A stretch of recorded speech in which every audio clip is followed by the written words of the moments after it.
What do you want? Give me a tour, dude. You guys want to tour the shop? Come on in.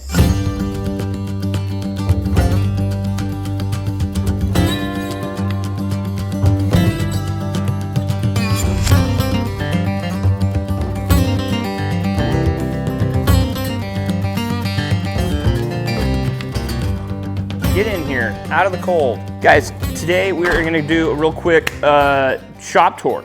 We call this place Hush North because we are north of Hush South. Anyway, this is the shop that we built right next to my house, but we built this thing 5 years ago for the main purpose of being able to work out of here.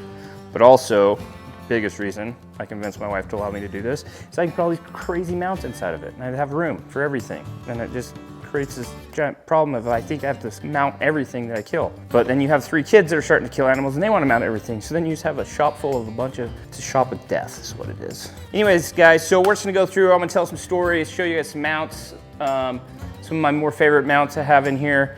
But yeah, it's getting full. I need to hire somebody. I was thinking about this the other day. I wonder if there's somebody out there like this. I need somebody that has a vision, that can come and organize all these heads. I think they need to be closer together because really I am running out of space. But there's a lot of, like how Eric's shops, you guys watched Eric's shop tour. His heads are like closer together so you can get obviously a lot more. But I need somebody, because I look at it, I'm like, I don't know where do I even start? What do I do with my hands? There's somebody out there like that that's really organized that can kind of like say like, let's do all elk on this side and all deer or whatever it might be. Send them my way, okay? Anyway, so where should we start? Let's start here. This is one of the cooler mounts we have in the shop. And this one, we just picked it up from our good buddies at Monarch Mountain Taxidermy. Curtis did the caribou. This is the caribou Logan shot in Alaska in 2022. And as you can see, it's a very unique mount, and I don't think anybody had plans of doing this. It just kind of all fell together like this. I told Logan I was gonna mount it for him because it's an awesome caribou, an awesome experience to remember. And so we brought it home from Alaska, and we had it at the expo, just the head. And then we were gonna take it to Curtis, and some kid came and gave Logan this backpack, Borderland Supply Co. So it's an old school display pack frame. Anyways, I don't know how this all came to be, but some guy came and introduced himself to Logan and gave him this pack to display it on at the expo. And then when Logan took it to Curtis is like, dude, let me see that backpack you have it on. And Logan showed him, and then they come up with this idea, like an old school pack frame packing out a caribou, and that's pretty much how it would look. But I think it turned out phenomenal. Logan said he was gonna take it to our parents' cabin and mount it there, and then he hung it on the wall, and I said, no, you're not, it's staying here. So I really enjoy it. So that's a really cool mount. I like mounts that are a little bit different. You know, you got your pretty basic shoulder mounts on the wall, but then you have this thing, and it's kind of like almost a centerpiece to the collection. This is a turkey. I mounted this myself, actually. Bought this thing at this little thing at Sportsman's Warehouse, and I did the fan and everything myself. I believe I shot this bird in South Dakota last year or 2 years ago. This is kind of a cool mount. I don't know why, but I call this thing Beyonce for some reason. I think the year I killed it, like 2015, Beyonce had a big song on it. I can't remember why, but this though is the first hunt that me and Eric actually ever did together. This was before he was part of Hush. He was working for another company. We met up through an expo years ago and told him about a tag I had, and he offered to come out and film it. So this was like the very first hunt that me and Eric ever collaborated on, and he filmed me shooting this bull. I called the bull in, and I shot it 30 yards, and he filmed it all, which is pretty darn neat. This bull is pretty cool bull. I shot that bull in New Mexico in 2019, I believe. Yeah, I went down there with not too high of expectations. It was kind of a last minute tag. I knew a guy that was selling a tag down there in a unit. I had an elk hunt planned, and then it fell through for some reason. So I had like 2 weeks. Logan and Brian were up in Alaska. I can't remember where Eric was at. And then this opportunity came up, so I bought the tag with very little expectations. But I had spent a lot of time in or around this unit. Anyways, killed this bull. It was a pretty crazy story how it all went down. But killed him in like I think the second to last day of the hunt. He's really cool, unique, just has like those crotch points, which is wild. Like, you look at this bull, this is why I think elk antlers are so cool, is they all are very, very similar, but little things can make them so different. And those two crotch points, if you look at that bull compared to this bull, just for reference, this bull is about a 345, 350 bull, right around in there. That, if you look at the frame of that bull, it's not, I don't think it's nearly as big, but it's really long main beams and that like 18 inches of extras. This is the highest scoring bull that I have in the shop that I killed. I think that's both scored out at like 357. Anyway, this caribou, which I shot in 2022, same trip that Logan killed that one on. It was my very first caribou, and when I killed it, this is how white he was, which they all go this color, but usually later in the year after they're done migrating and they start to rut.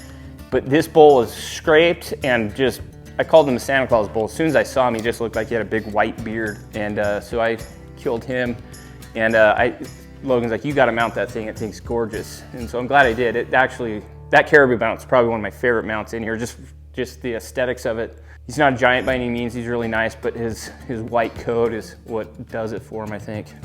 So then we have my beautiful daughter, Braylee. Drew was very fortunate and drew a moose tag in 2020, and she killed this awesome freaking bull. It was fun because we actually spent a lot of time out scouting beforehand, set up a lot of stealth cams, and this was the very first bull that we got on any of our cameras, and we knew immediately like he was a top end bull, and then she ended up killing him 1st of October. He was broke up. We had him on trail cam like the night before, 2 days before, and he wasn't broke up, and so he got in a fight with somebody and broke his antler off.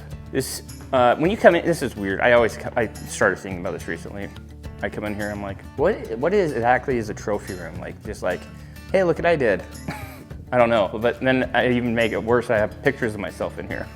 Took that picture, and then I went and hired a company to put it on here, and it's a picture of myself, which is really weird, right? It was a solo trip, yeah. Anyway, I love fly fishing, and that's one of the biggest trout I've ever caught, so I thought it was neat. Let's go over here. Kind of bouncing back and forth, but this is my beautiful daughter's bull. Not my daughter's beautiful bull, but my beautiful daughter's bull. She killed in 2019. Again, she was very lucky. It was a draw tag. I've been putting in for this draw tag for all my life. And one year she was like, I want to shoot an elk. I'm like, all right, sweet, I'll put you in for the draws and we'll figure out something, an over-the-counter hunt to do. And then she drew this the first year I ever put her in for it. And it was a really fun hunt. We've talked a lot about it. We just did a podcast on it a couple weeks ago. It was cool because anytime I take my kids, or anybody's kids for that matter, into the woods, I always want them to have an experience that will help them with some part of their life. Like, what did we learn from this hunt that you can equate to something in your life that's going on? And what happened on this hunt is we had found a bull that she really wanted to kill the first day. She was doing cheerleading, so we couldn't stay and hunt it. Came back 4 days later and we watched the bull that she wanted to kill get killed by another hunter. And I told her right when that happened, she was pretty down. She was pretty bummed out. That was, in her head, she kept saying, that was my bull. I said, babe, things happen for a reason. I truly believe this. I live my life by this phrase, that everything happens for a reason. Sometimes you don't know the reason, and sometimes you won't know the reason for a long time, but everything happens for a reason, so you just gotta roll with the punches and move on and figure it out. And literally watched her bull get killed, and then within 6 hours, we had this bull on the ground, which is 50 inches bigger than the other bull that we had tried to go out and kill. So I like that. I love that video, that story. I hope that's a phrase that she will live by, and because she has some experience with knowing that things do happen for reasons, and that was the case on that hunt. This is cool. This is actually the first thing I ever had a taxidermist mount for me, was this fox. And I thought it was really neat because I actually called this fox, and I was out coyote hunting, and I was glassing, and this guy was living on top of a giant haystack. And so I positioned myself to a couple hundred yards from the haystack and actually called him off the haystack, and he came in and I killed him at like 20 yards with my rifle, and I got it mounted, and I thought it was cool. I've had that one thing for probably 18 years now. That's where it all started. And now here we are. What else we got in this joint? My antelope collection. I freaking think a European antelope mount is probably the prettiest mount there is. I love the contrasting colors of their super dark black horns, and then the white skulls. And so that's my collection of antelope at me, and I think Braylee has a couple in there. Braylee killed this really nice one in Wyoming. But yeah, those are the antelope I've killed over the years. This is, here's a little history for you guys. So when I started the channel, the Hush channel back in 2011. The original channel name was Hushin with Levere. Levere is my middle name, and when I started doing YouTube things, I didn't want my last name out there, so I just used Casey Levere. But yeah, the channel started out as Hushin with Levere, and back in the day, there was a company, or there was a couple different websites that you could get on and design t-shirts on, and then people could go and buy them, and they would drop ship, so you really, very hands-off. I would just have to send them in designs. I think it was called like Spring Tea, you remember that? Spring Tea or something. Anyway, this is the very first piece of merchandise that I ever dropped after I started the channel, was this. And I can't remember who did this for me. Can't remember the artist behind it, but I think, yeah, anyway, this I would sell. Back then I had white hoodies with this logo on it. They were pop, dude. Did you ever have one of those? Yeah. Maybe we'll bring that back. But yeah, then my mom had this made for me for a Christmas present years ago. And I think it was really cool. Shows you we've came a little ways. Anyways, hopefully you guys have all watched this hunt. This is one of the most memorable hunts I think we have on the channel. This is our good buddy Daniel. Daniel's been a long time follower of ours. We always just notice all his positive comments he's left on the videos over the years. Finally got to meet him in actually in the Portland Expo in 2019, and we told him that day, we said, we don't know how or when, but we're gonna figure out a way to get you out on an elk hunt. And some really good people from the Weinkamp Gamble Ranch offered us up a tag. We were able to take Daniel out on his first ever elk hunt, and he killed a beautiful bull. And we did a movie premiere with it, but yeah, we called it Find a Way. And one of my favorite hunts we've ever done. Just some cool stuff that we always get at the expo every year. Some really talented kids out there learning how to do some woodworking, some art on wood. And so they made us, we get a couple of those things every year. I love them. Here's a really cool one too. I kind of made it the head of the office. Like you walk in, it's the first thing you see. So I'm terrible with dates, but this was made by Boys Home, the Magellan Boys Home in South Salt Lake. And I'm gonna look at it because I think the year's on it. Can't remember what year, but we did one of the movie premieres we did one year. When we used to do them, we haven't done them for a while because of COVID. Kind of shut it down, but we used to do a movie premiere every year. It would be the Wednesday before the Hunt Expo in Salt Lake. So Thursday the Hunt Expo starts. So Wednesday we'd rent a theater in Salt Lake and we'd show a film that we hadn't released yet. And so this year, and then we choose an organization or a place to donate all the money that we make. And that year we chose Magellan Boys Home.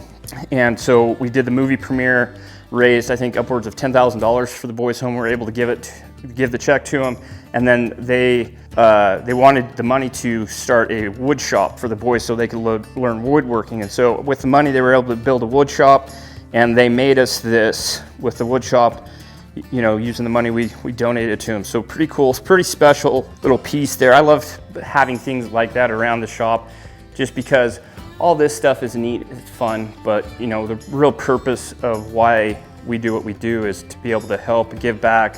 You know, we have these 3 pillars we talk about, but that's one of them, is to be able to give back and use our platform in some way to help somebody or some place that might could use it. And so that is, for me anyways, I walk in here every day and I see that, and that kind of puts me down hopefully the right path of what we're doing and why we're doing it. And anyway, so that's cool.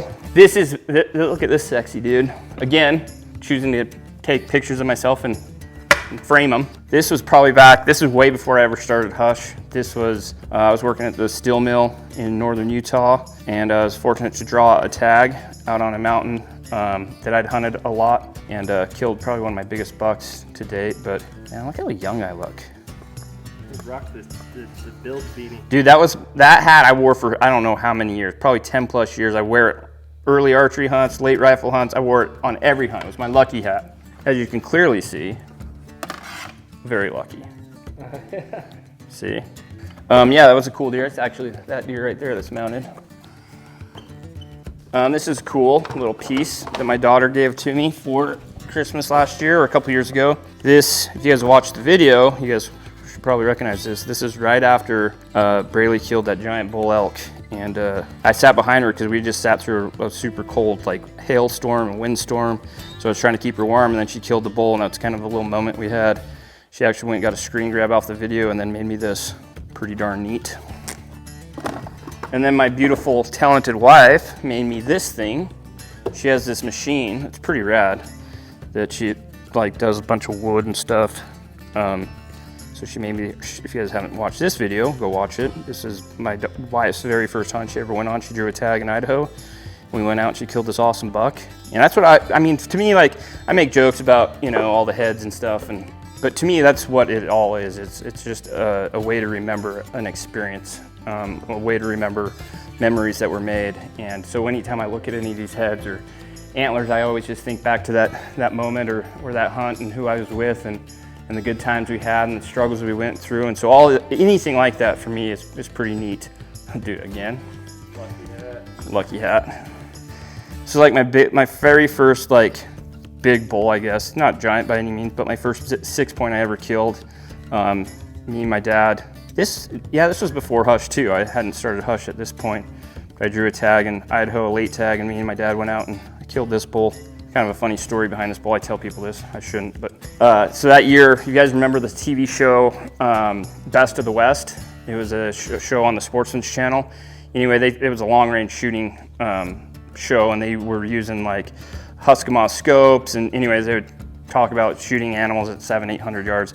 So I went and figured out how it had a 300 Remington Ultra Mag I bought, put a Vortex scope on it, got all the windage, like dials, practiced all summer shooting thousands of yards, you know, and doing all that. And then I ended up killing this bull at like 600 yards, and I shot it, and as soon as I shot it, the bull just dropped.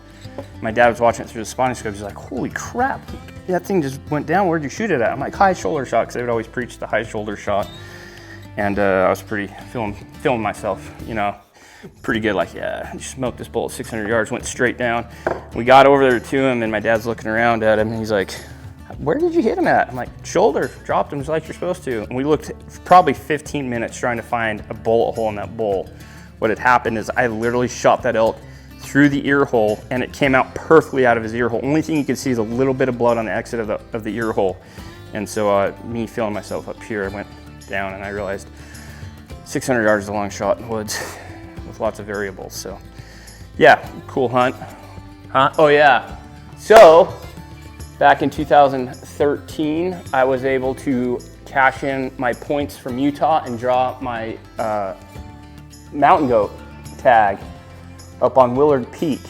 And Logie, actually, that was the first year. Logie had just got out of high school, and he really didn't have much going on. He was getting ready to go on a mission, but I packed Logie around all that fall, and he filmed all my hunts for me. This was before he ever worked for us or anything. And he came and filmed that one, which is a really cool video. I was trying to do it with my bow. We always joke about this, but Logie, as a cameraman especially, now he's hired to capture, you know, hopefully successes when we kill animals. So he's always like very good at trying to talk you into doing things, right? Like killing animals. Like he wants some blood on his hands.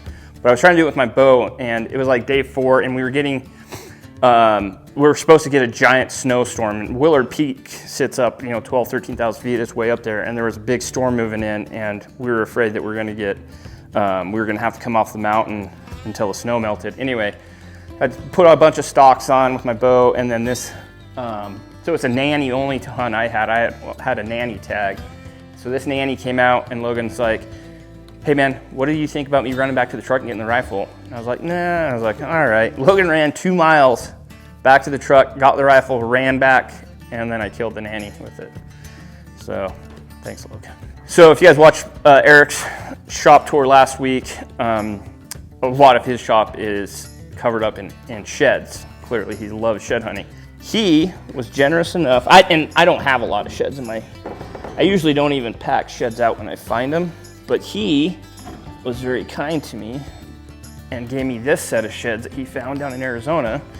And the video hasn't came out yet, hasn't been released, so you guys haven't watched it, but if you've been following us on our social media, this bull is the bull I killed on the late hunt in Arizona last year. So Eric had found these like the year before. I killed the bull, and then immediately Eric's like, dude, I think I have the sheds off that bull. I'm like, no way. And sure enough, this is the same bull that I killed a year later.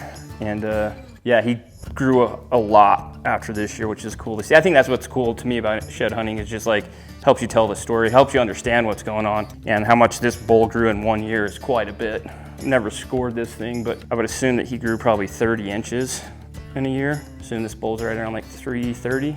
Anyway, pretty cool. I still haven't got that head back from the taxidermist yet, but it will be cool when he comes back. Because you can, I'm getting it pegged, which means you can take the antler out. So I'm gonna have Curtis put pegs in this one, I think. And so you could take those antlers off and then just put these ones in there just to see. But pretty cool set of sheds that Eric gave me. Oh yeah, so this is my one claim to fame of shed hunting. When I always say 12, but I might have been a little bit older. No, I was probably 12 or 13. Anyway, we were out deer hunting, me and my dad, and classic Carl fashion, afternoon hits. We're headed to back to the truck, and he's taking a nap in the truck. And I was always like, no, we don't have time, I want to hunt. Anyway, so Dad's taking a nap in the truck. I told him, I said, I'm gonna go take the shotgun and go try to shoot some birds. There's a bunch of huns and sharptails back in that area. And so I took off with the shotgun, and dude, there was birds everywhere. Sharptails, there's huns, and the sharptails were flying up like right in front of me. If you've ever had a sharptail flush in front of you, it's a little spooky. They're kind of big, especially when you're only 12. So I was walking and I found this antler on the ground. So I would take the antler and I'd throw it into the big sage patches in front of me so the birds would fly and I'd shoot them. And got back to the truck. I don't know if I ever hit a bird or not, but got back to the truck and I was like, showing my dad, he's like, wow, that's like a giant shed. I had no understanding of like size. You know, I knew what a big deer looked like, but I didn't know score or anything. Anyways, I told my dad, I was like, hey, we should come back here and hunt birds next week with the dog if they're everywhere. So we went back next week to shoot birds, me and my dad, and I found the other side. And I thought, that's pretty cool. I got a matching set, I guess, of this nice deer. And dude, I don't know why or like what happened. They got put in the garage for years. And when I was about 18, 19, I started understanding like scores and how to score animals. And I asked my dad, I'm like, hey, do you still have that set of sheds I found way back in the day? He's like, yeah. And he grabbed them and I was like, holy crap, these are enormous. So it's the 211 or 212 inches. And then I put it on a head, but yeah, that's my claim to fame shed hunting. I found a 210-inch set of deer sheds. I wish I could. I tell people all the time, if I was to draw a picture of what I think the most perfect mule deer buck should look like, it would be that deer. Just nice, big, typical with just matching trash coming off each side, big gnarly bases. One day I'd like to kill a buck like that. And then we got some random stuff. So this is that bull you saw the picture of. It was at one point fully mounted. It was on a shoulder because it was my first big bull. And then after we moved into the shop and started getting all the heads in there, I came in here one morning and I walked in somewhere and there's an antler laying on the ground. And I'm like, where did that shed come from? I don't have any elk sheds. I didn't have any elk sheds at that point. I like sat in the doorway just dumbfounded for like, I don't know, 5 minutes, like what is going on? And I walked in, the whole shoulder mount came off the wall and the antler snapped off of it, broke the ear, broke the nose. And so I just pulled the antlers off and put it on a fake replica head. But that was the only head I allowed Logan to hang up in the shop, and how'd we do, bud? Not good. Big deer I killed in New Mexico. Solo hunt. It was one of the first, I think this was like 2013, so my second year doing hush. Drew a tag in New Mexico, went down, hunted really hard for 5 days, killed him on the last day of the hunt. It was a Halloween buck, which is really cool. His G2s never grew, but he's a nice deer. That one's from Colorado, and we used to do the semi-live series. It's my widest deer I've ever killed. He's just over 31 inches wide, but he's pretty cool deer. This bull I killed with my bow. You guys have seen this video called Time and Pressure. It's one of our most viewed videos of all times. It was just an Idaho elk hunt that we did. Me, Eric, and Brian, and me and Eric were fortunate enough to kill 2 really nice bulls like the last couple days of the season. Anyway, so there's that. This is kind of a cool buck. This is the only mule deer I've ever killed with my bow was this guy right here. So that's when we used to do that Utah archery hunt every year. It would be our first hunt of the year. It was like how we kicked off our season, but we haven't done it for a few years. But that's the only buck I've ever killed with my bow, mule deer. And he's a really gnarly old deer. Like you always hear people like, his teeth were all worn down, blah, blah, blah. This deer didn't have teeth in its head. It literally looked like his teeth got pulled out and then like his gums like grew over. There wasn't even like slots for his teeth. It was really weird, but had some really good buddies that hunt that area a lot, and they actually had videos of that deer earlier in the season. But yeah, he was just an old grandpa buck, grew all weird, not a giant by any means, but just super unique. I wish I knew the story of that deer, if he was ever bigger than that or just that's kind of what he was. He's definitely like a degressing deer. So this is, my kids call this, my kids tell people I have a rock collection, which I kind of do, but These are all these kind of like random, interesting things I find, have found in the woods. I'm really into rocks, and especially if they're shaped like arrowheads.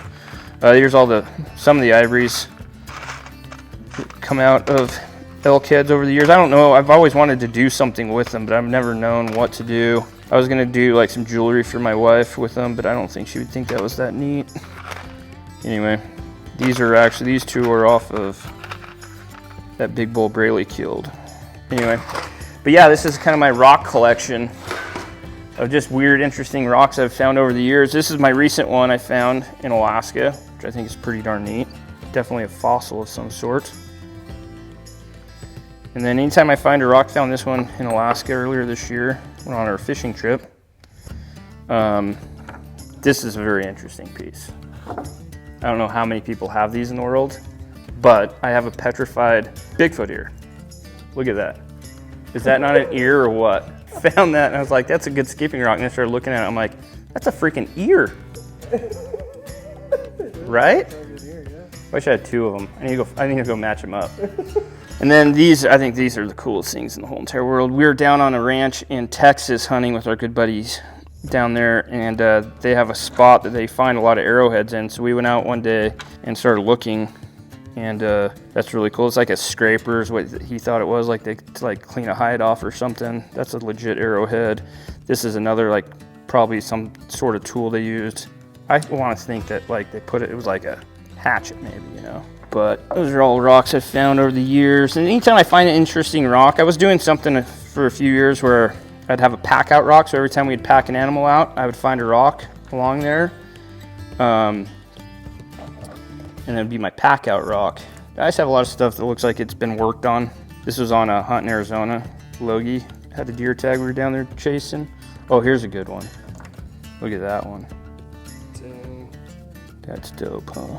I thought this was interesting because my kids, I bet if you ask any of your kids at home if they know what this is, they probably don't. This is a cigarette lighter that used to come standard in all cars. And so you'd just push it in, and then it would get hot, and you'd pull it out and be red hot. And then you could light a smoke up, or you could stick it on your brother's leg. This is a cool rock too. Yeah. And then I've got some like, oh, check this out.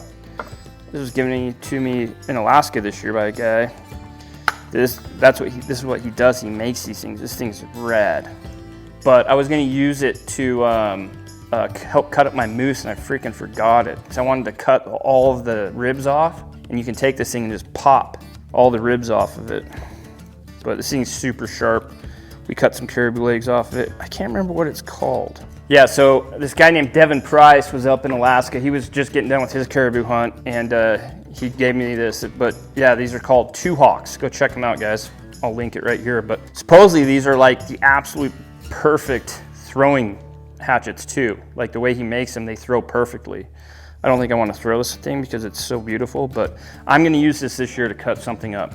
All right, guys, we just wanted to show you a little shop tour. It seemed like you guys really enjoyed the one Eric did, but yes, we just wanted to show you this. But I wanted to tell you right now that the season's coming. Like we are not deep into it, but we are getting deeper into the season. And guys, our videos are gonna start launching very soon, so look for those. I'm super stoked about the first 2 hunts I've been on so far. I think the stories are really cool. We've got some awesome films, and it's just getting going. We have a lot of stuff planned, obviously. The next hunt we're gonna be doing is I'm taking Logan on an elk hunt, an archery elk hunt. He's never shot a bull with his bow, so we're gonna go with our good buddies at Drift West. Clayton and Ed are gonna take us, and it should be a good time. But we have a lot of stuff going on, and we not wait to show you guys what we've captured so far and what the rest of the year has to offer. But thanks for watching, guys. If there's any mounts you want to talk about, hit me up, leave a comment down below. We can talk about them in the comments, you know, have a little discussion, if you will. But also, real quick, we have 3 days, 2 days, third, fourth, 3 days. If you're watching this, there's 3 days left in our ultimate R&K elk hunt experience. So all you have to do right now, if you're watching this and it's before September 5th, 2023, go to our store, purchase anything, and right now it's a double entry. So every $1 you spend at our store until the 5th is 2 entries. So if you buy a hat for 30 bucks, that's 60 entries into the hunt giveaway that we're gonna be doing this year. So it's gonna be like, we're gonna find out who the winner is when this thing's over. We're gonna call them up and be like, get your stuff, pack your bags, we're going elk hunting. Anyways, guys, thanks as always for watching. We cannot wait to share our season with you. And yeah, if you have any comments about any of the heads or any questions about rocks, I know a lot about rocks, just leave them in the comments down below. Bye. Sick, dude. Camera's getting hot.